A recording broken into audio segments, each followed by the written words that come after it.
அனைவருக்கும் வணக்கம். ஆவேசம் மலையாள படம். பகத் ஃபாசில் அவர்கள் இந்த படத்தில் நடிச்சிருக்காரு. அவரே தயாரிப்பாளரும் கூட. ஜீத்து மாதன் இந்த படத்தை எழுதியிருக்காரு. இதுக்கு முன்னாடி பார்த்தீங்கன்னா ஜீத்து மாதன் ரோமச்சம் அப்படின்ற ஒரு படத்தை எடுத்திருந்தாரு.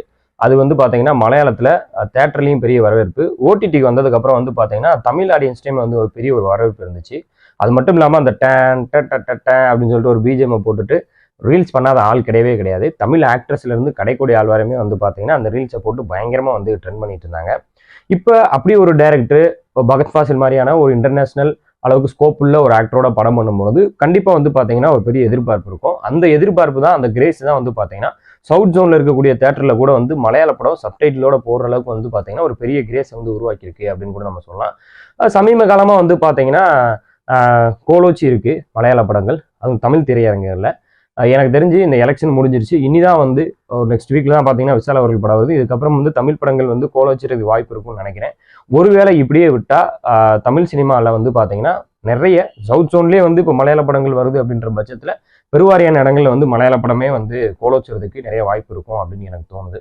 ஏன்னா அவங்களுடைய கண்டென்ட் வைஸ் பார்த்தீங்கன்னா அவ்வளோ தூரம் பயங்கரமாக ரிலேட்டபிள் திங்ஸோட கொடுக்குறாங்க. இந்த படத்தில் அப்படி என்னப்பா ரிலேட்டபிளான கண்டென்ட் அப்படின்னு பார்த்தீங்கன்னா, நம்ம அந்த ஸ்கூலு காலேஜ்லாம் படிக்கும் போது கடைசி பெஞ்சில் உட்காந்துக்கிட்டு நம்ம தான் கெத்து மாசு அப்படின்னு சொல்லி சுற்றி தெரியும். அப்போ கண்டிப்பாக ஒரு நாள் ஒரு ஆள்கிட்ட அடி வாங்கிடுவோம். சின்ன பையனா இருப்பான் பார்க்கறதுக்கு ஆள், அவனே நம்மளை போட்டு அடி பொழந்துடுவான். என்னடா ஆள் பார்க்க இத்தினுண்டா இருக்கேன், அடி நம்மளை போட்டு பொழந்துட்டியா, நம்ம அவ்வளோதான் போல அப்படின்னு நினச்சிட்டு இருப்போம். அப்புறம் பார்த்தா அவனுக்கு ஒரு பெரிய கேங் இருக்கும். அவன் தான் என்னடா நம்மளோட பயங்கரமான மாசான ஆளாக இருக்கேன், அப்போ இறா இதை விட ஒரு பெரிய கேங்கில் சேர்றோம், இவனை போட்டு அடி பொழக்கிறோம் அப்படின்னு சொல்லி கண்டிப்பாக நம்ம எல்லாருமே நினச்சிட்டே இருப்போம். கிட்டத்தட்ட அது மாதிரியான ஒரு கான்செப்ட் தான் இந்த படமே.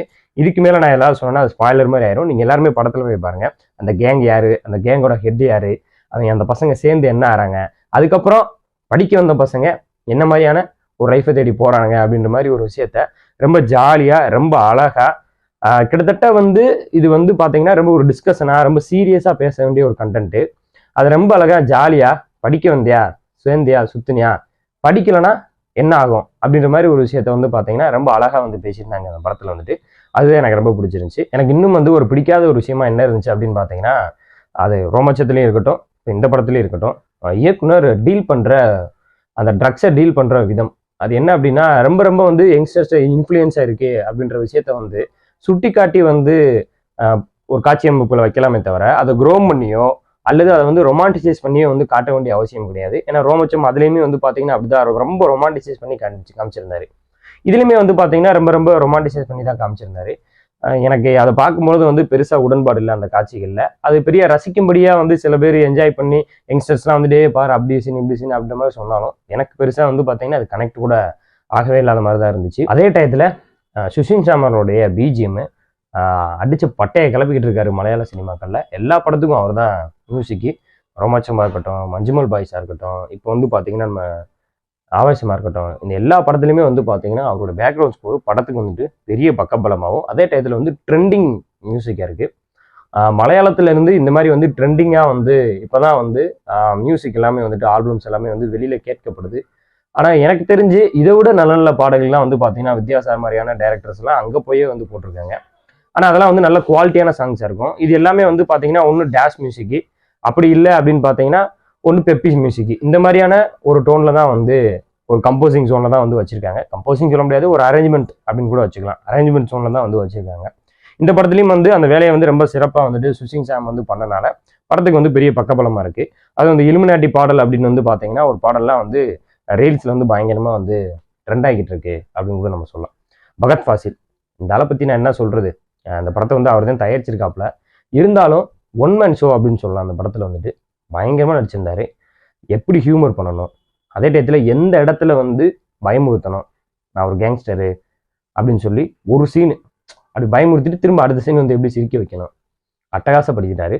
அவ்வளோ தூரம் பார்த்தீங்கன்னா ஹியூமர் ஒர்க் ஆயிருந்துச்சு. எனக்கு தெரிஞ்சு உள்ள படத்துக்கு வந்தவர், எனக்கு 2 சீட்டு தள்ளி இருந்தவர், மலையாளமா தமிழ் இல்லையா அப்படின்னு சொல்லி ஒரு மாதிரி அப்செட்டாக உட்காந்துருந்தாரு. அவரே எனக்கு தெரிஞ்சு எப்படியும் அவரை பார்த்து ஒரு 10 சீனாவது சிரிச்சிருப்பாரு. நானே என்னடா சப்டைட்டில் அவருக்கு படிக்கவும் தெரிலன்றாரு, ஒன்றும் புரியலன்றாரு, 2-3 சீன் என்ன சொன்னா நம்மகிட்ட கேட்குறாரு. நான் சொன்னேன் எனக்கே மலையாளம் தெரியாது, நானே என்கிட்ட வச்சு ஓட்டிக்கிட்டு இருக்கேன் அப்படின்னு சொல்லிட்டு இருந்தேன். அப்போ அவரே சிரிக்க ஆரம்பிச்சிட்டாரு. அந்த அளவுக்கு பார்த்தீங்கன்னா பயங்கரமா ஹியூமர் கனெக்ட் ஆயிருந்துச்சு. இந்த படம் தமிழ்நாட்டிலுமே இப்போ நிறைய தேட்டரில் போட்டுக்கிட்டு இருக்காங்க. ரொம்ப ஜாலியான ஒரு வைப்பான ஒரு படம். மலையாளத்தில் தான் ஓடுது. கீழே சப்டைட்டில் போட்டிருக்கு. யங்ஸ்டர்ஸ் எல்லாருமே போய் பாருங்கள், பயங்கர ஜாலியாக இருக்கும். ஃபேமிலியோட போய் பாருங்கள். இந்த சின்ன குழந்தைங்களை மட்டும் அவாய்ட் பண்ணிடுங்க. ஏன்னா இந்த ட்ரக்ஸ் இந்த மாதிரி விஷயங்கள்லாம் வந்து பார்த்தீங்கன்னா ரொம்ப இன்ஃப்ளூயன்ஸ் பண்ணுற மாதிரியான காட்சிகள் அமைப்புகள் அந்த படத்தில் வச்சிருக்கனால அந்த விஷயங்கள்லாம் ஒதுக்கிட்டு ரொம்ப ஜாலியாக ஃபன்ஃபீல்டாக ஒரு என்டர்டெயின்மெண்ட்டான ஒரு படம் பார்க்க போகிறேன் அப்படின்னு போனீங்கன்னா கண்டிப்பாக பார்க்கலாம். மலையாளத்துலேயும் இப்படி வந்து தமிழ் சினிமாவில் மாதிரியான பொழுதுபோக்கு திரைப்படங்களும் அதே டயத்தில் நல்ல நல்ல குவாலிட்டியான கண்டென்ட்டோடையும் வர்றது வந்து பார்த்தீங்கன்னா ரொம்ப ரொம்ப ஒரு ஹெல்த்தியான ஒரு விஷயமா வந்து பார்க்குறேன். தொடர்ந்து மலையாள சினிமாக்கள் இது மாதிரி படங்கள் பண்ணுங்கள்.